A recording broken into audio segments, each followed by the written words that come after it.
Hi, everyone, and welcome to today's webcast, Beyond the Backlog. My name is Jake Freevald. I'm head of product marketing, and I want to start off by talking about the general problem we're going to face today. This is going to be the thread that runs through the whole thing, and that is that every system that you have in the enterprise only sees its own slice of a job. And in the field, that job cuts across many different systems. So the first thing that somebody's going to do when they go out to execute a process, go do some maintenance or do some inspections or whatever it is probably do a vehicle inspection, a daily vehicle inspection report. And often that doesn't even sit in a system. It's in a notebook or it's in a spreadsheet or something. And then they're going to locate the asset. They're going to go out, use GIS data to go where the asset is. And then are they going to do the inspection right away? No, the first step is to make sure they don't get electrocuted. So they will do a lockout tag out on the piece of equipment they're dealing with, and then they will start to actually perform the maintenance. And those are all touching different systems. Then when they're all done, the data about the maintenance they performed or the inspection they performed is going to have to go into multiple places. The EAM needs to know about it, the asset management platform, as well as the GIS. And closeout could involve a whole lot of different systems depending on, is this an internal job? Is it something that they're billing for? What exactly do people need to know with respect to closing out the job that you're dealing with? And the fact that every system only sees if its own slice of the job is why so many processes look like this from a field perspective. And this is the real challenge that we're going to talk about today. And we're going to talk about how working within an Esri context can show us a little bit about how we should shape the way that we do field work or support field work in order to get rid of this and come to a better situation. So with that, again, we're talking about Beyond the Backlog. My name is Jake Freevald, and we're going to get going with the presentation. I'd like to note before we really get moving that there's a little bit of a bug in the chat function for this for some reason. We've noticed it over the past couple of webinars, and it's not predictable. So what I recommend is if you have questions or comments, then please put them in the question box rather than trying to put them into the chat. We will definitely see them in the question box. All right, let's get going. The issue that we have is backlog, right? We've got a GIS team, they're already too busy, and then they're told they need to work for the field and create something that the field could use. And when they do that, they're often working for people in the field who don't even fully appreciate what GIS should do for them or for the enterprise. And when those people don't understand the value of GIS, often the information that you get back isn't quite as good as you'd like it to be. And that's a major challenge. The feature layer is only going to be as good as what the field is actually sending back to you. The result is that you end up with a lot more support tickets coming in from the field saying, hey, can you fix this? Can you do that? Can you add some safety stuff into this form that has nothing to do with safety otherwise, at least not as far as the GIS is concerned. And because you are, the size team that you are, and this is not your only job, they end up improvising with a lot of other kinds of tools. It's very interesting to see that one of those major tools is paper. Almost any organization that we come into, small or large, has a significant amount of paper to paper over. There's my subconscious working for you, to paper over all the cracks in the software stack that they have. How do they manage the things that they don't have a feature for or capability for? They use paper in some way to manage that. The cost for you on the GIS team is that you end up doing a lot more support when you should be taking the geospatial data that you have and doing more strategic work, creating the kinds of maps that are going to help people make decisions, creating the kinds of visualizations that are going to help people understand what's actually happening within your organization and how it affects the world around you. So that inability to focus on what you should be focusing on or want to be focusing on, or that is more beneficial to be focusing on, is a significant cost to your organization. And note that this is not something that can be fixed by hiring more people. I'm not going to say whether you're understaffed or not, but if you're feeling understaffed, it's the field app issue isn't the cause of feeling understaffed. It may be that you are doing more field app work than you should, but that what you've actually got is a mismatch between what you should be doing and what's actually going on. As you try to prioritize building out field apps, you're going to need more and more information. You're going to need to do more and more work to continue to build out the requests and the requirements that the field needs.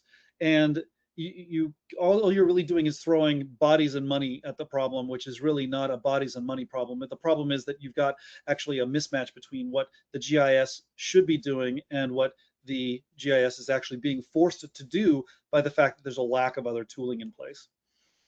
And so what we see is that field teams are performing field operations management. All of these jobs that involve multiple steps, the slices of different applications that they've got, they are performing a discipline that we're calling field operations management. They don't have a platform to support field operations management, though, because the platform for field operations management should be the one place that the field should go to be able to run the job that they've got to do, right? Take into account all of the different steps that they have in place, take into account the SOPs that you might need to execute, and so on. Record what happens. And I'm being very careful with my language here.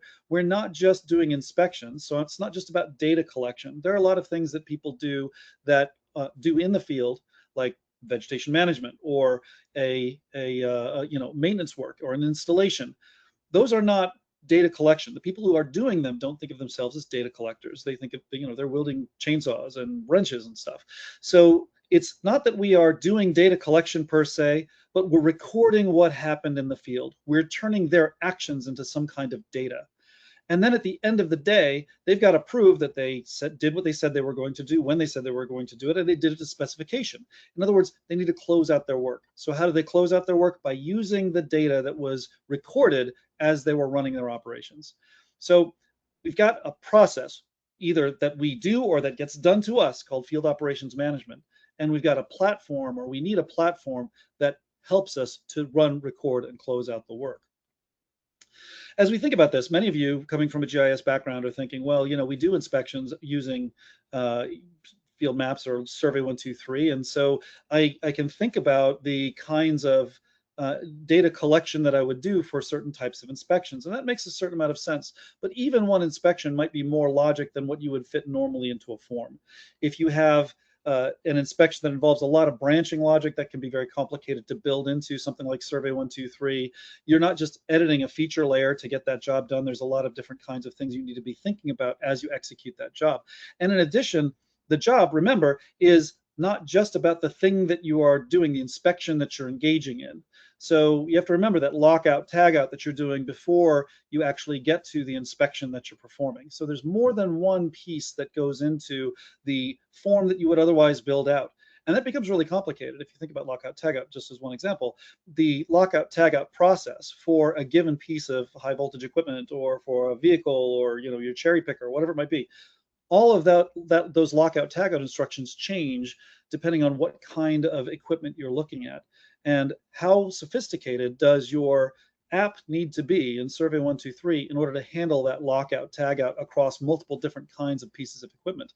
If it's not really built for that, then it's going to be a challenge to make it something that the field team uses and finds actually useful as they use it. Survey 123 does have its value in the field. Frequently, this is when you're dealing with something that's almost exclusively within the ArcGIS ecosystem. It's best when the form itself doesn't need to change very often. It's a relatively stable process, and when that data reasonably goes into the GIS. Now, if you've used Survey 123, you know that very often you can build out the related tables, and you're going to have stuff that doesn't necessarily go into the GIS in a Survey 123 form. But if you think about the kinds of things that people need in the field, very often they don't really reasonably go into the GIS. One example, we had a client talking to us about how they changed a process to make sure that people were wearing PPE. They found that someone would get out of the truck, a crew of 2 or 3 people would get out of a truck and start walking to where they needed to go, and then realize, oh, I don't have the right PPE, the right goggles, or the right hard hat, or whatever it might be. As a result, the supervisor said, well, the thing that I want you to do is take a selfie when you get to the site, right? So when you're actually where you're going to perform the work, take a picture, take a selfie of the team, and all the team has to have on the right PPE. And if that photo doesn't go into the form, then you're not going to be able to start the job. They made it so that you can't actually continue with the process until that selfie was taken. As a result, that they got much better safety compliance with respect to PPE. But does that really belong in a related table in your GIS? Is that something you want to build out in ArcGIS in order to support Survey 123? In most cases, not. So Survey 123 doesn't fit that kind of use case very much. So it's the right call in certain specific circumstances. In other cases where you're looking at what the whole field is dealing with, that's where you start to get too much backlog. That's where you really should be considering whether you are dealing with something that's field operations management rather than a GIS requirement. Now, interestingly, field maps is different from that pretty substantially because it really is like having a GIS in your hand. So the person who's using that, I know that often right now people are being trained to use field maps out in the field, even though they're not GIS people. But maybe the ideal situation for field maps is that a GIS savvy person uses field maps to do some analysis. You got a transformer that you're worried about blowing or that you're going to do some preventive maintenance on. Well, they can analyze the network in the field and understand how what they're doing may affect the rest of the grid. Excellent use of GIS data in the field to make sure that things are going well. Think of that specifically in the case of an emergency management situation or something. Like definitely that's a very valuable thing to do. But that does show a disparity between the kinds of people who are going to be doing that kind of work and the kinds of people who are going to be, again, slinging wrenches and stuff like that in the field. The GIS analyst can look at what's going on and say, okay, based on what I see here, the weak link is this one location, transformer, pump, gas, gas pump, whatever it may be, all of those different facilities, this might be the one that we need to go fix first. That's your priority. Go do that. The person who's going to actually do that work is probably not as GIS trained. In some cases, especially if you're talking about a real emergency response situation, disaster recovery, where you've got people from outside your organization coming in to help, you can't count on them having any GIS training at all. Those people can follow the process that is documented in the field operations management platform and document the work that they did and collect GIS data that can go back to the GIS analyst to say, yes, I was at this location and this job was done. And that way the GIS analyst has more information to work with in that situation. So there are two distinct roles, and they're both field roles, but one is acting more as an analyst and decider, and the other one is the one who is actually doing the work, and their work is being documented effectively. I'm talking a lot about electricity in this case. I just want to make sure that we know that electricity is not the only situation where this is an issue. It happens in gas when they're doing leak surveys. That's obviously something that is a continual recurring process, and we need to make sure that we not only have good geospatial data going in when somebody's been trained specifically on using field maps or Survey 123, but for any work that they do, how do I capture the information that they're doing and bring that back to ArcGIS and bring that back to the rest of the systems that need that information. Lead surface line inventory might be a similar kind of situation. And there are many use cases in both of those. I'm naming one here each. And just to add on to the electric side, right-of-way clearances can be really critical for wildfire prevention. And therefore, you need to make sure you've got high quality GIS data as you're doing that. And the person who is doing that work is somebody, again, wielding a chainsaw, not somebody who knows GIS necessarily. So we need to be thinking about, if we're going to get past the backlog, if we want to not build things that we don't personally have to build on the GIS team, then we have to be thinking about what can I give to the people who are closest to the job while still getting the things that I need in order to do my job on the GIS side. Fulcrum is that system of record for fieldwork data. We are the field operations management platform. And I like to think about it in multiple ways. One of them is where physical reality meets virtual reality. When you're using a utility network, of course, you've got a data model that describes every hookup, every line, every feeder, everything within your electrical grid, or same thing with water pipes and pumps, same thing with gas, and so on. But as you're building that network, you have a virtual understanding of what's going on there. It would be best if somebody who is actually doing the installation of a piece of equipment or putting in a new burner tip or adding a transformer or hooking a house up to a wire, if those people are able to, as they do the job, submit back to ArcGIS the fact that that is now a live connection and have that happen in as close to real time as you want. They're doing something physical. Their physical reality has to change the virtual results and the virtual model that you've got. I like to think about things beyond just inspections and data capture, kind of for the reasons that I've just talked about already. So I won't go into that in more detail. And I'd like to think about process execution, managing the SOPs and the engagement of the field and turning that into data. So it's not just data capture or data collection, it's actually turning a process into data.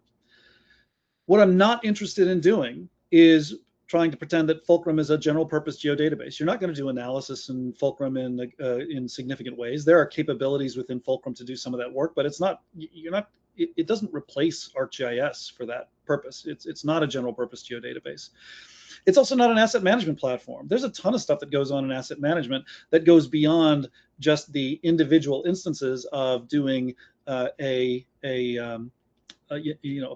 piece of maintenance on a water pump. There's just so much more that goes into asset management than doing that. Do we need to share information? Absolutely. We need to get information about those assets from the asset management system. We need to get geospatial information from ArcGIS, and we need to share that information back. But they're definitely not the same thing. And we're uninterested in trying to replace ArcGIS or do anything to replace what you're doing with the UN. We are an augmentation to what you do, and that augmentation is specifically focused on what happens in the field. And if implemented the right way, this is a win-win both for the field teams and for your geospatial teams.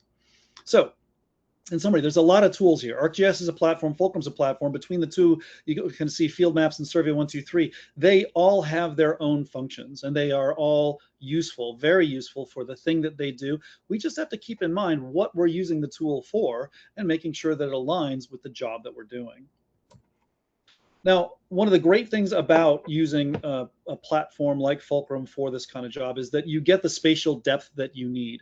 Instead of building out the job, which ensures that you get the kind of geospatial information you need, you're able to say to the field team, we need the following capabilities, the following requirements built in, right? And you can do that in whatever way you want to. Maybe you're good talking to the field team and just making sure there's a handoff. Hey, I need polygons here because I need a line here because. Maybe you're good with that. Maybe you actually want to get into Fulcrum and say, okay, I want to actually control what geospatial information is collected here. That's fine too. It works however you want to manage it from a procedural standpoint. But you're going to get that data that you need in order to enrich ArcGIS appropriately. And by the way, you can share points, lines, and polygons from ArcGIS as a feature service layer that can be put on top of Fulcrum as well. So you can share information in both directions using feature service layers. You can get the high accuracy information you need. You need sub-meter, that's fine. You can use GNSS and the high accuracy devices to do things like as-builts. Maybe you're doing linear construction. You're putting in a whole bunch of poles or a bunch of DIRs that are going to go into your grid.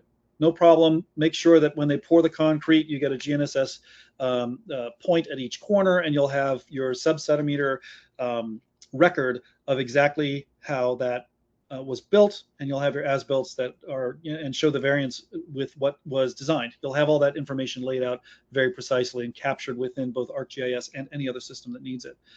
One of the keys to doing some of this stuff is using our two-way geospatial API, and it's just really rich. I want to take a moment to just show you what it looks like in our API documentation. Not because I want you to be diving into the API documentation all the time, although it's extremely useful for very powerful capabilities, but just to get a sense of the richness of it.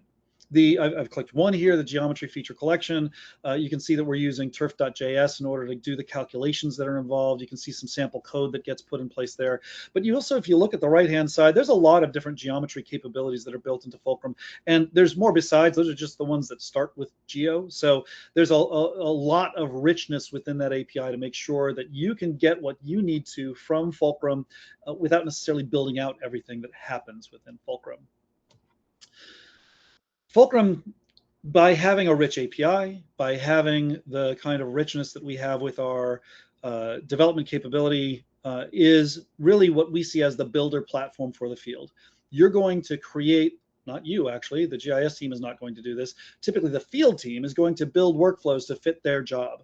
But none of that has to be from scratch. You've got a lot of capabilities built into Fulcrum that you're going to leverage. Things like offline sync, things like being able to share feature service layers, the security, the onboarding using SCIM, all that kind of stuff is built into the platform. And so you can create what you want to create tailored specifically to your requirements. Again, you being the field team here, and you're able to get what you need to to make sure that you've got the bespoke requirements for your job. Now, there are three patterns that we're seeing over time. One of them is kind of where we started, which is no code. We want you to be able to drag and drop for almost all of your field workflow requirements. And this is, I would say, something that covers probably 80 to 90% of what people do. It's very rich. You don't have to go into XLS form or anything like that. There's a whole lot of capability with, what Survey 123 calls repeats. We call repeatables. Same thing, right? You're able to have a hierarchy of data, being able to use classification sets. Being able to use video, geo-tracked video is just a drag and drop. Signatures, drag and drop. You want to put a report out. You want to take a report and send it to somebody when the job is done. Sending a fully formatted PDF report to an email list is literally a couple of clicks within Fulcrum. So that no-code focus has been really important for us for a very long time. We have always known, though, however, throughout our entire history, that there is stuff that we can't necessarily do within a GUI. Or if you were to try to build it for one person, it would turn out to be really complicated. It would make the user interface, the user experience, much more complicated. So we've always had this low-code capability where you have what I call exits. Maybe I'm a little bit old school, but whenever you have something happen, you select a field, you open a form, you enter a data and you move from one field to another, something along those lines. Any one of those events can trigger a validation, or it can trigger an interaction.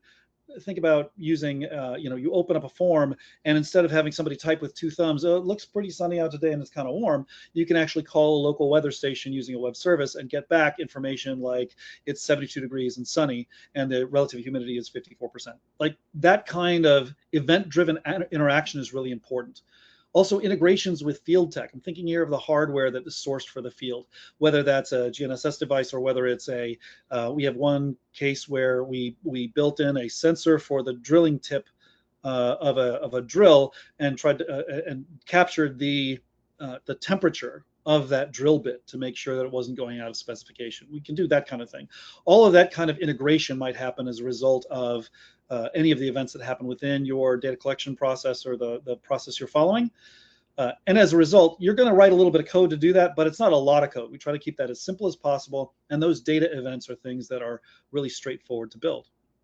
The third thing that we're seeing, and it's really significant, it's come out a lot in the past probably 6 months to a year, is people who say, okay, Fulcrum, you've got 90% of the stuff that I want, but I've got this one really bespoke requirement, and I need to have something that does this and only this. And they use AI. They talk about trying to build something in AI to tackle that requirement. And we make it so easy to create that platform extension that you can simply add one file to your to the app that you're building out, and it will contain all of the logic that's necessary to make that interface happen. And I could go into, it can be as trivial as putting in a compass or putting in a spreadsheet view of repeatables to something that's really sophisticated, like a complete wiring diagram for a room that you're in. Just a huge amount of work gets done to tailor to bespoke requirements using these AI enhanced platform extensions. And we're creating an environment in which all of that is going to have more guardrails in place. I like to say we're kind of USB-C-ifying what Fulcrum is. So it's much more easy and robust to do that. But there's a lot of it happening even right now.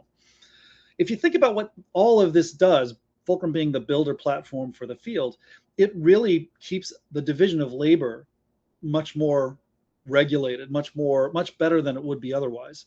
The field ops team, they're closest to the job, so they should do the piece that's unique to the job. When somebody says, hey, I really want that selfie with the PPE, that's something that the field team should be able to manage on its own. They should not have to come back to the GIS team for it. The IT team should be keeping track of the security, the compliance, onboarding, like I said before with Skim. You've got a whole bunch of groups of people that you need to handle. Well, those groups all get the same permissions, all that kind of stuff. Integration governance is another huge one, right? I don't want somebody else touching my platform. I don't care which platform it is, GIS or EAM or anything else. I don't want people just touching my platform without having some oversight around it. And the GIS admin can do that. The GIS system of record is something that you get clean data back, but you're not having to build the tool that captures that. So you don't have to execute the process or build into the process that the field team would otherwise need. So with that better division of labor comes the ability to have some relief from the backlog you've got while you're still getting better data upstream. And that means that you've got the core of what you're doing with ArcGIS actually enhanced. You're doing the right thing with your GIS core instead of trying to deal with all the little things in the field that give you problems. And the field users are able to get the things that they need, the field specific requirements that are so difficult. Things like just honestly really good offline with a reliable sync is something that we've seen over and over again with other platforms. They just don't do as well. So they get that as something that they need to, that they're able to rely on. And when the process changes, for them, it's a reconfiguration. They're not going back to you asking for it. They're not doing something in Excel as form. They're just able to reconfigure within Fulcrum when that process changes. With the AI side of things, we're really talking about a world now where you describe what you want and AI can build it. We've done this in Claude Code very frequently with our professional services team, for example. And it starts off with saying, here's what I need. Instead of saying, here's the kind of code that I should write, you're able to say, this is the kind of thing that I need. And because we provide that, but the platform to work on and the app extension capability to build on top of, you're not starting from that blank canvas. You're actually saying, okay, here's the individual piece that I need to build. And you don't have to worry about security or the groups requirement or the onboarding requirements. Those are all built on Fulcrum. And that really highlights the fact that nothing is ever built from scratch, even when you're vibe coding something within a platform. Because if you think about it, if you went to Claude or whatever you're using right now and said, okay, I have this field app that I need you to build for me. And Claude said, the first thing I'm going to do is build you a geospatial database. Then you would rightfully laugh at Claude or pull your hair out and say, no, you're an idiot, use ArcGIS, because I bought ArcGIS specifically because it has that richness of capability. It has so many of the functions that you're not even thinking about right now, Claude, but that I rely on to get my job done. And the same thing that's true with GIS is also true with field operations management. You never want to build something from scratch when the platform does it for you already. So think about what field operations management really requires. You need that spatial data. It's not limited to what you do with GIS. Spatial data is everywhere. You need that offline sync and solid data capture. You need validation logic that's going to be able to ensure that you're getting the right kinds of data back from the work that you're doing. Consistent interfaces, enterprise integration, security. You can read it all here yourself. There's so many things that need to live within the field operations management platform so that you don't have to pretend that vibe coding is going to get you there. Instead, the vibe coding can focus on just the specific things that you need to get the specific bespoke requirements for the one part that Fulcrum doesn't already do. And Fulcrum already does most of it. Like I said, most of our history has been around no code or low code implementations. You shouldn't have to code that much. And therefore, using Fulcrum as the platform enables you to keep the tech debt that you're building up for yourself to a minimum. It enables you to make sure that the fragility that comes from custom code is as compartmentalized as possible. And all of the things that you need the platform to do, the platform's already going to do. Some of the most popular reasons for using Fulcrum in this way as a field operations management platform is field efficiency. Because you have a lot fewer apps, that means you have a lot fewer switches where you take, okay, I've got this app on my phone now and I got to switch to this other device and I've got to do this with the GNSS and I've got to do, you just don't have as much of that. And also because the field is able to be very efficient in the field doing its job, not only do you reduce the amount of time it takes for them to do the job, but you also reduce the amount of time it takes to close out the work. You're able to say all of the data is in one place. They did all of the things in one place. And now I can get one report that shows me everything that they did for this piece of work or all of these pieces of work. Fulcrum can do some of that in its own environment. If you want to report on a particular workflow, no problem. Very often we see people taking information out of Fulcrum and putting it into something like Microsoft Power BI or Tableau or something to do that analysis. Either way is fine with us. As long as you have good data, then everything else can follow from that, however you want it to follow. The other key thing, another key thing is data quality. we find that I was just talking about this with a customer the other day. A client has a variety of, they work in upstream in gas.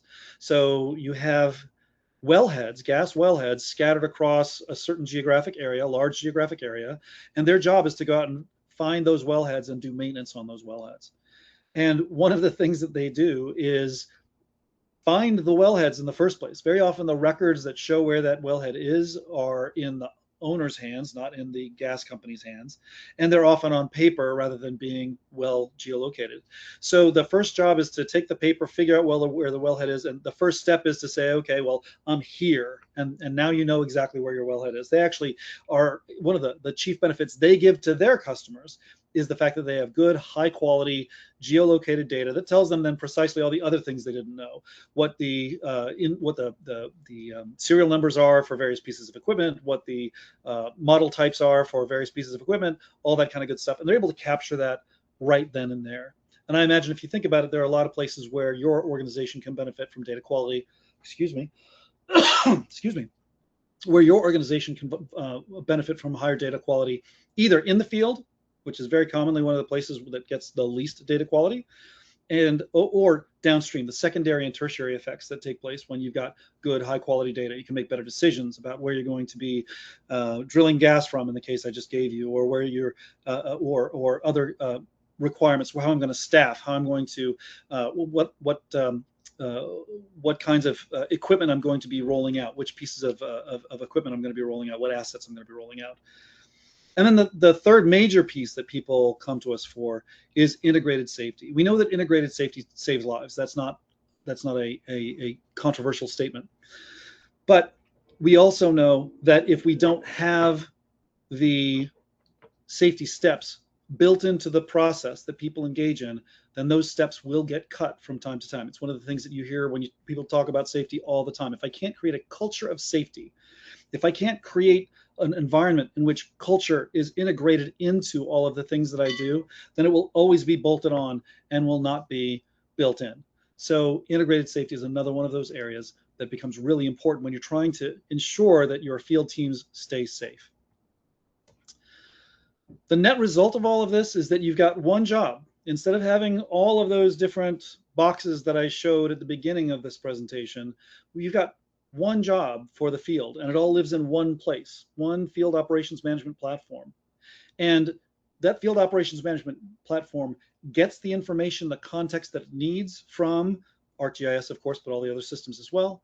And when the job is continuing, either in real time if there's a connection, or afterwards if there's not, you can send the information back to the other platforms to make sure that there's a good round trip between what the field got and what the field is showing that they did out there in the field. I'm emphasizing the fact that safety is one of those things. I don't want to underemphasize this. This is one of those areas where if you don't enforce it and record it at the point of work, then you'll be trying to reconstruct it later. And then when OSHA comes calling, it's going to take you, multiple days to respond to what they want to do. When you're trying to do compliance, you need to have that stuff at your fingertips. And by the way, I'm talking about safety a lot here, but environmental is the same way. If you're doing rights of way for a pipeline or for distribution line, then you'll have to know what exactly your clearances are. You'll have to know what your, are there danger trees in that area? Are there endangered species in that area? You'll have to know all of those things. So that compliance is really important to have at your fingertips and not something that is kind of bolted in or bolted on or off to the side somewhere. So that's the end of my talk track, my planned slides. What I'd love to do is to invite you to come and see what you can do within Fulcrum. It's very easy to start a trial or book a demo. Most people like to have a demo first because there's a lot of ArcGIS specific questions you'll ask. That's totally fine. Come in and see it for yourself. That's going to be the best way to get a view of what Fulcrum can do for you. And now what I'd like to do, again, for those of you who weren't here at the very beginning, the chat is not very functional. There's an intermittent bug in it. So if you could just put all of your questions into the question box so we can see what those are and start to answer some. I have a couple. I've got multiples. Somebody asks, Christopher asks, what is Jake's email or a staff member that I could reach out to regarding disaster recovery or emergency response? My email personally is jake.freevald@fulcrumapp.com. That's probably kind of hard. It's FREIVALD. Feel free to reach out to that. Otherwise, there's a contact form on with us, pardon me, for us on the website, and that might be the easiest way to make sure that you've got some trackable way of contacting us. Is there a timeline for high accuracy GPS in iOS? Yes, we are actually in beta right now with that. If you have that use case requirement, then please reach out. We've been doing this with a number of devices, including Trimble and Bad Elf and several others that I don't remember off the top of my head. But yeah, reach out and talk to us. I saw it work personally the other day at the Esri user conference, and it's pretty cool to know that you're standing within a centimeter of this particular spot. Do you have capabilities like Survey123 and field maps for AI audio and image analysis?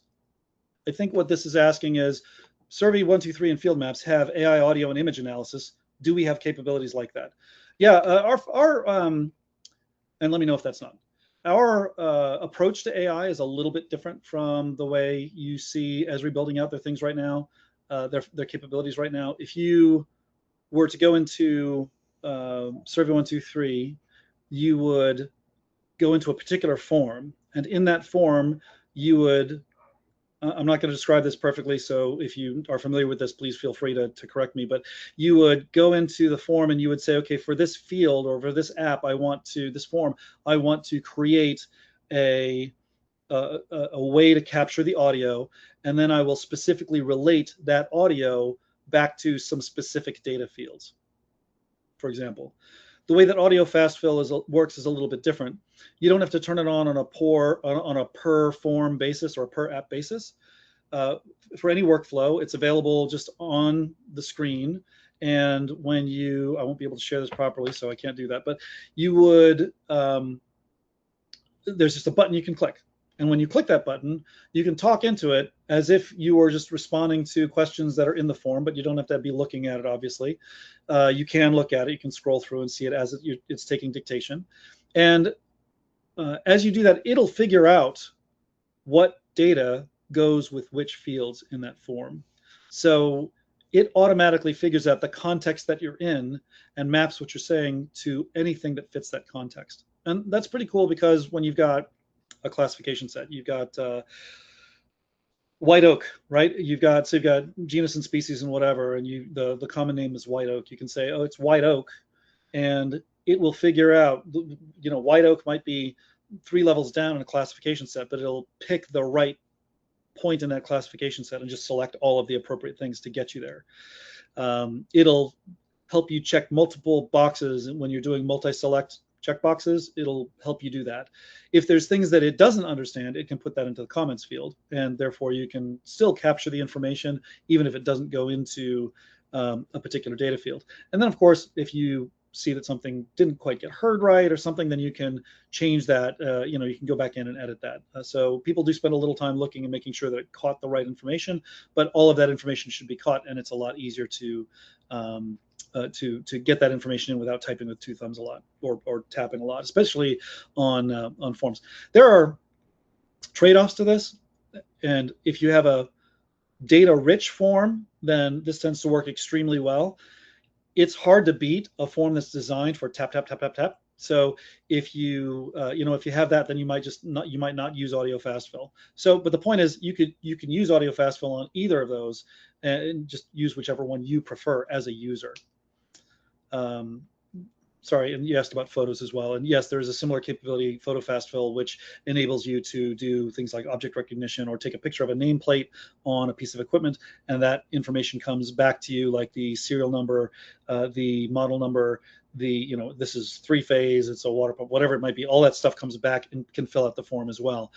That's currently in a beta form right now, and if you're interested in that, please reach out and we'll include that there as well. Is data from repeatables available in feature services shared from Fulcrum?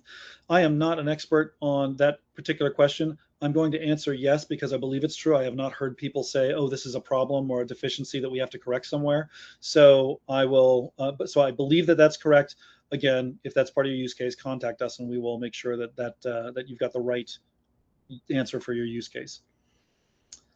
Are there any specific Fulcrum features specifically suited to indoor data collection? We don't focus on indoor data collection. I should be very upfront about that. We do have a lot of people in, for example, facilities management who use Fulcrum indoors, but it's typically not as heavily oriented around geolocation indoors. So you can have like an image that's used as a base map for a mall. This is a case that I've personally seen where you've got multiple floors to the mall and there's a different base map for each point in the mall. In general, though, I would say that that's a weaker use case for us. And what I would, again, like to do is just understand what your use case is. The facilities management capabilities that I've seen, or use cases rather I've seen, have been mostly along the lines of go and make sure that everything's safe, make sure that the door's locked, that the fire extinguishers are where they're supposed to be, make sure that there's not extra junk stored in extra places. And all of that gets wrapped up. In the use case I'm thinking of, all of that gets wrapped up into a report that then goes to the insurance company, where the insurance company then is able to give a better rate based on the fact that it's been checked out as perfectly safe. So talk to us about what your use case is, and we'll be able to tell you whether we've got a good fit there or not, or whether there's something else that we should be thinking about to accommodate it. Do you work with ArcGIS Enterprise? Yes, we do work with ArcGIS Online and Enterprise. I don't know a lot of the details around that, but it's something that we've been doing for a couple of years now as a core requirement, especially for a lot of our utilities companies. They don't like to have the SaaS solution, so we work with ArcGIS in those situations. Can you do geospatial queries from Fulcrum?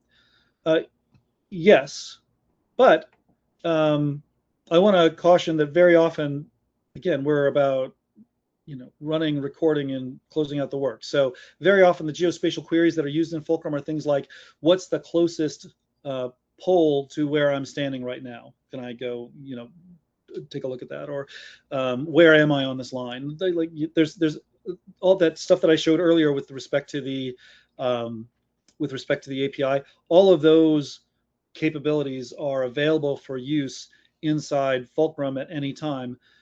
If you're going to do heavy analysis, then I would say most of the time you're going to go for using ArcGIS for that. There's a limit to what we're going to do.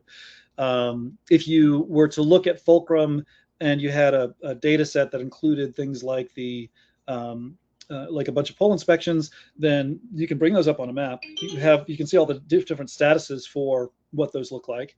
Which ones are in need of inspection, which ones have been completed, which ones still need QA, and you can lasso around them to see. I just want to look at these data sets. Then you can sort and filter and average and a bunch of those kinds of things. So it's what I would call basic analysis, including geospatial capabilities, but it's basic analysis of that data set.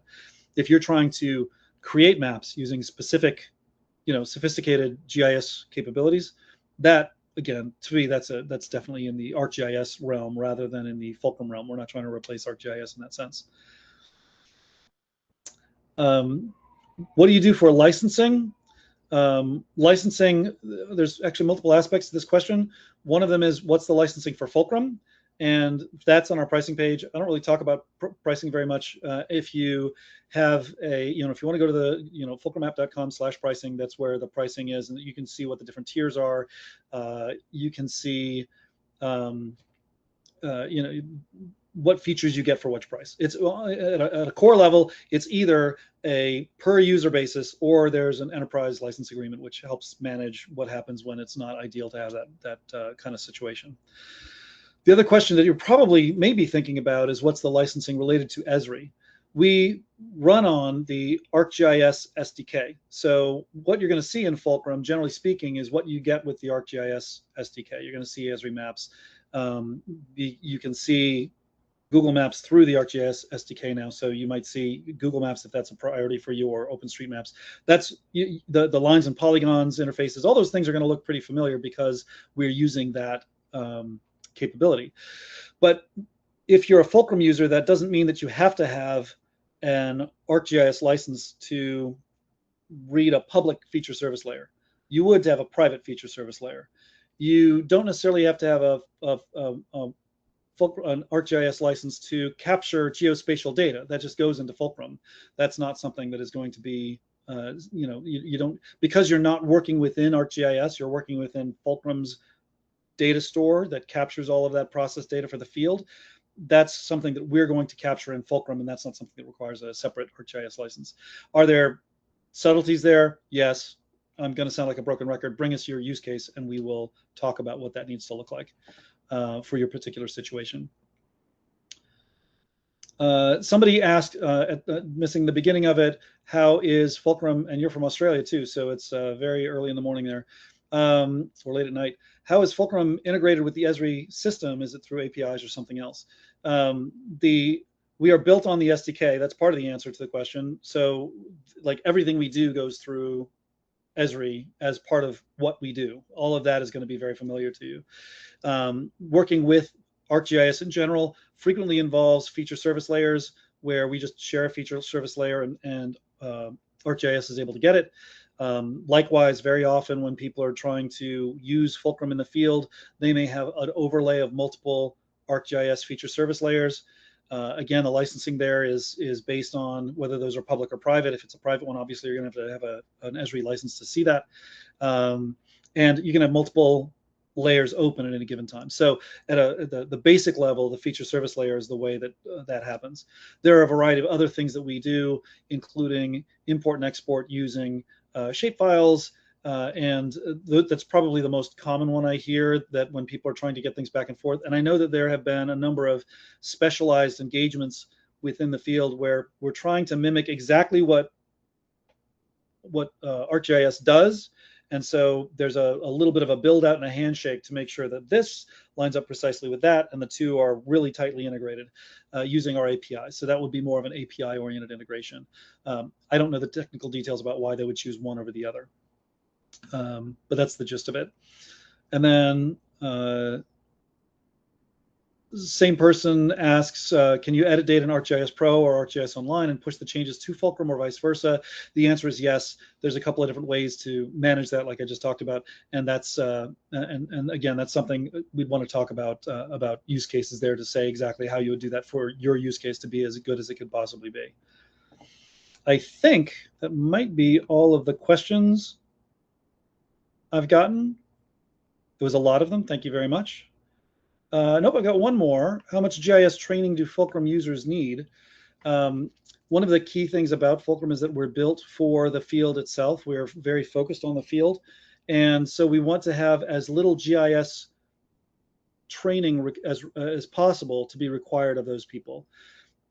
I've talked to a lot of GIS people at the Esri User Conference or the Developer Conference who talk about the fact that they aren't even very close to or that familiar with the people in the field. One talked about having to throw the people in the field a bone every now and then to help them understand why GIS is important. And I get that, but that's an extra burden on the GIS team, and it's also an extra burden on the field team. You know, they feel like it's not something you have to learn about. It's something that is not related to the maintenance they're doing on this pad mounted transformer that's in front of them. And as a result, that requirement for training can be challenging, and it's a matter of constant upkeep and constant refresh, and priorities are always shifting. It's just really complicated to manage. So we don't want people to have more training than necessary. If you're going to be using a GNSS device with Fulcrum, obviously you're going to have some training for that. If you're just using Fulcrum to do maintenance on a pad mounted transformer, well, you've got a pretty good lock on where it is based on your GPS phone. No, it's not that accurate, but the only pad mounted transformer around you is this one right here. That's cool. So you can put it there.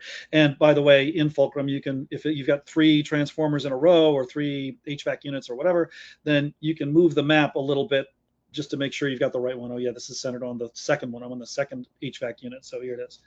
All of that is pretty straightforward for people to use, even if they don't have GIS training.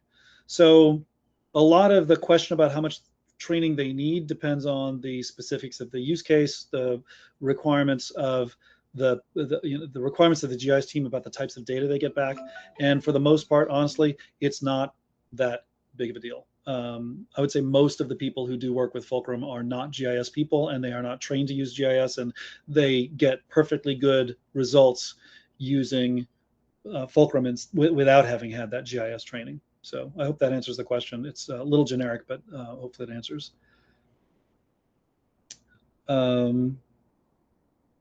Sorry, I got a couple other questions. Thank you, Martha. How does Fulcrum work with field maps and Survey 123 or Collector? Survey 123 and Collector there's a lot of overlap there. So I'd say most of the time you would choose which tool to use. Are you going to use Survey 123 and Collector because they are tools that are built on top of ArcGIS? Or are you going to use Fulcrum, which is going to run the job completely, and then what you would have done in Survey 123 or Collector is done inside Fulcrum? So hopefully that answers the question. One of the things that you might be asking yourself is if you've already built out processes that use, let's say, Power Automate in Survey 123, how do I leverage the stuff that I've already done? And in that case, you would use our Power Automate connector so that when you port your Survey 123 work into Fulcrum and add in any additional safety and other capabilities around it, you would call the Power Automate connector, and then that would kick off the job that you used to do with Survey 123 using the same data fields and stuff like that. So you could still leverage the stuff that you've used with Survey 123 before, but the actual work would typically be done in Fulcrum. I'd say that's a choice, a bifurcation, choosing Fulcrum versus Survey 123 or Collector for the most part. The field maps is a little different. Field maps is really all about having the GIS, the power of the GIS in your hand. So we would have, for example, an update. You would be, somebody in the field is doing an update to a piece of equipment in field maps. And as that happens, that could trigger an action on behalf of somebody else. There's you might do the inspections in Fulcrum, but there might be somebody who's out there doing particular types of updates in field maps. It could happen that the person working in field maps would trigger an action that Fulcrum would then send out a technician to go work on, and somebody who's not a GIS person to go work on. So the balance for me, from what I've seen, is that the GIS person typically is using field maps. The non-GIS person is typically using Fulcrum. Where there's a little bit of overlap, you're going to decide which tool you use. Do you want to have the GIS database as the system of record for the kind of work that you're doing? If so, then you're probably going to use field maps. Do you have field teams that are doing broader kinds of work, and there's stuff in there that you don't want cluttering up ArcGIS? Then you would probably use Fulcrum for that. So I'm not saying one's better than the other. They're just different for different people. And so that's the way I would divide that up a little bit. So work with, in that sense, is really about how the processes interlock given those kinds of constraints. And then another one, does Fulcrum integrate with customer management systems like ServiceNow, customer relationship management? Yes. Typically, this is done through an API. We have an extremely powerful API. One of the things that I actually came to the company for 6 years ago now is the strength of that API, the things that you can make Fulcrum do. So, and by the way, and also Fulcrum can make other things do. So we very often have an integration with, I'm more used to asset management systems, honestly, but we very often have an integration with some other system there that takes a work order. So you may be thinking, okay, I got a customer relationship management system that created a work order to get a job done in the field. You want to take that work order and the related information and pump that into Fulcrum.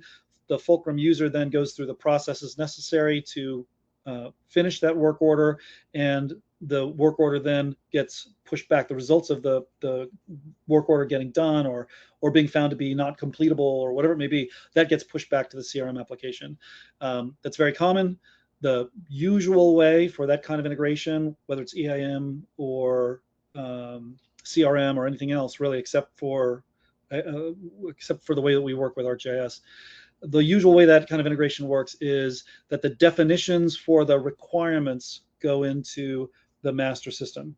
The customer relationship management person, the team that owns that function, knows what needs to happen. They manage they may manage even the deployment of the people who are going to go out. They may manage they may optimize the order of the way people are going out. That's all good. They manage the generation of the work order, and then the types of steps that are required. Then what happens in Fulcrum is what happens to execute those steps. So your work order might be install a piece of equipment. The installation of the piece of equipment in Fulcrum would be more detailed, showing the fact that you have to do your lockout, tagout, and other safety steps first, the fact that you need to have PPE on, all that kind of good stuff. Then, do the specific steps that are inside the installation process, and that may not come from the CRM system, right? That may come from an EAM, or it may come from the knowledge, it may come as well as from the knowledge of the field teams about what works and what doesn't in the field. So all of that process stuff is in Fulcrum. And then as those steps get executed, then the push back, we close out the individual items within the work order and then push that list of completed items and statuses back to the CRM. So definitions in the main system, process definition and execution in Fulcrum, and there's a nice delineation of work there, a nice separation of responsibility there for the field teams and the office teams. I hope that made sense, and if it didn't, please let me know. And I have not seen another one pop up here.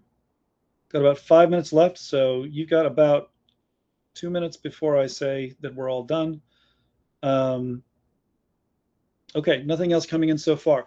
So I hope this explained pretty well what we're talking about with respect to field operations management, why it's distinct from what you're doing with your GIS, why the field needs its own kind of a platform, why that platform needs to be something that the field can build on, either by doing their own thing with no code, or having a modest amount of code, or by completely creating a brand new